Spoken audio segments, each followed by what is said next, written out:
Specifically on Russ, a lot has been made about his fit with LeBron, and we didn't see it a ton last year with injuries, but how do you see those three working together? How do you see Russ fitting? And I guess you do see him here, I guess, based on the way you're talking. Absolutely. I mean, just our running habits. And Russell, don't get it messed up. Russ is one of the best players our league has ever seen. And there's still a ton left in that tank. I don't know why people tend to try to write him off. I'm going to approach him like I do every player I've ever encountered. We're going to talk about our running habits with the ball, without the ball. And again, the team, the rhythm of the team, and trying to establish a rhythm with LeBron, Russ, AD, and again, share the load defensively and offensively. Defensively is where you're going to see us make our biggest leaps and bounds.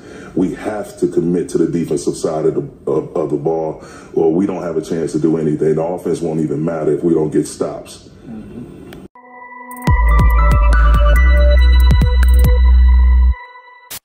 Hey guys, Emmanuel here, and if you are a Lakers fan and you're watching this video, I warned you not to watch it, but let's jump into the video anyways. So Lakers wasted no time getting a new coach in Darvin Ham as soon as their season ended this year. And this was a step in the right direction for the Lakers. It was one of many steps that they needed to take in order to reconcile the terrible and awful season that they just had this year. Another step that I said in my previous video that needs to happen is the Lakers need to make an overhaul of the roster. Clearly that hasn't happened yet because the offseason hasn't started yet, so they can't actually make any moves. But one player that for me is an absolutely deal breaker that has to go, right? That is no exception, is Russell Westbrook. Russell Westbrook, in my opinion, has to go in order for the Lakers to succeed. But as time goes on and on, the Lakers are starting to show me that they are willing to commit to Russell Westbrook for one more year. Evident by that statement you saw at the beginning of the video by Darvin Ham, what he said about Russell Westbrook. Essentially, he just did what has enabled Russell Westbrook to be an awful player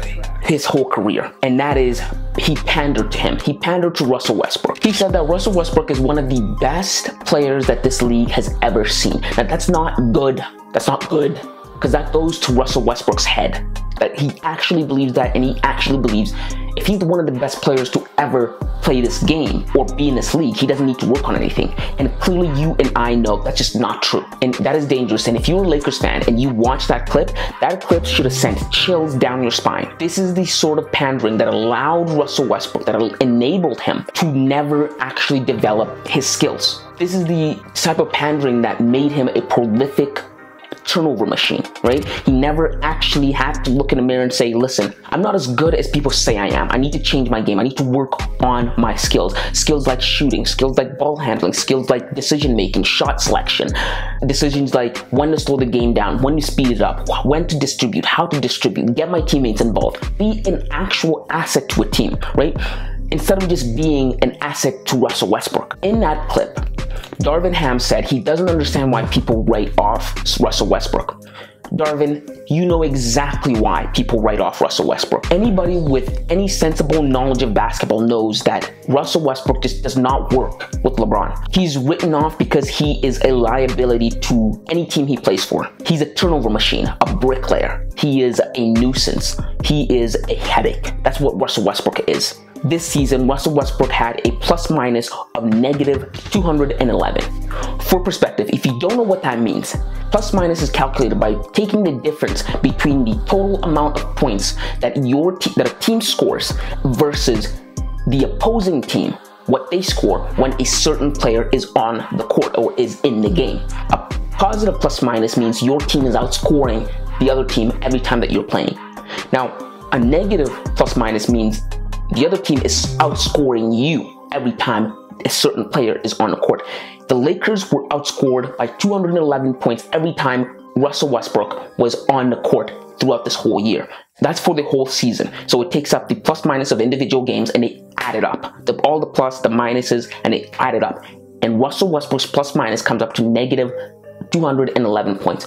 Negative 211 points is the amount of points that the other teams are outscoring the Lakers when Russell Westbrook is playing, right? Russell Westbrook is a liability for any team he plays on. That is not an opinion, that is a statistical fact. That is a stone cold fact. And that's how I like my facts. That's how I like my truth.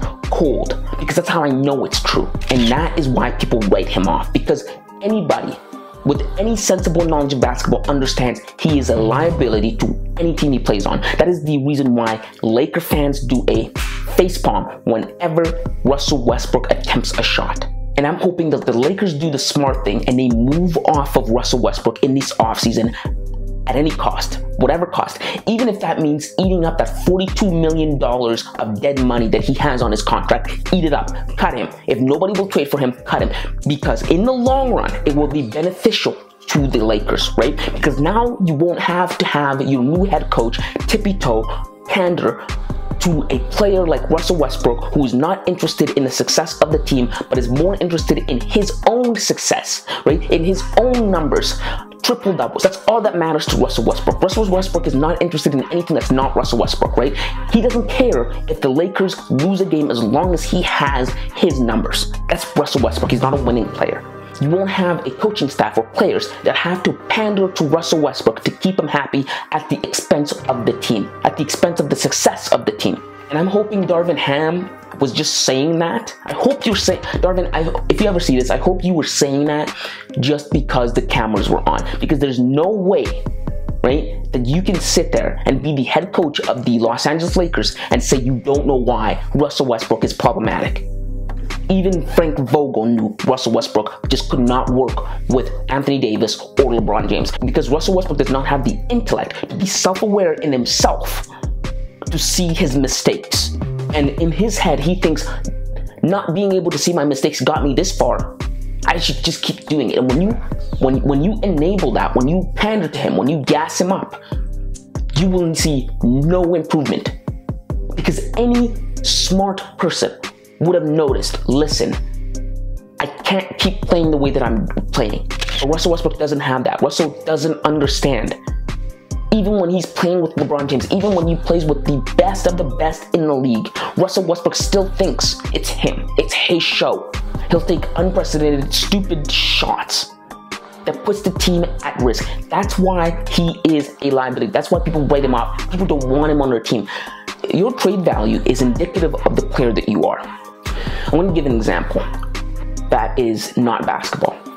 If you watch football, Baker Mayfield said he wanted to be traded from the Cleveland Browns. Nobody wanted to trade for him. That is indicative of your value in the league. And it's the same thing with Russell Westbrook. Russell Westbrook's been on a market. No one wants to trade for him. No one wants him on their team. That is indicative of your value to a team. You're not valuable. You're a liability. You're a liability and not an asset. And that's just my thoughts on it, this whole thing. That is my thoughts on Darvin Ham, the new head coach of the Lakers. I hope he has the backbone to tell Russell Westbrook what needs to be said. But guys, that's just my thoughts. If you like this kind of content and you like NBA content, then this is the channel for you. So make sure to hit the subscribe button, leave a like, and until next time, kids.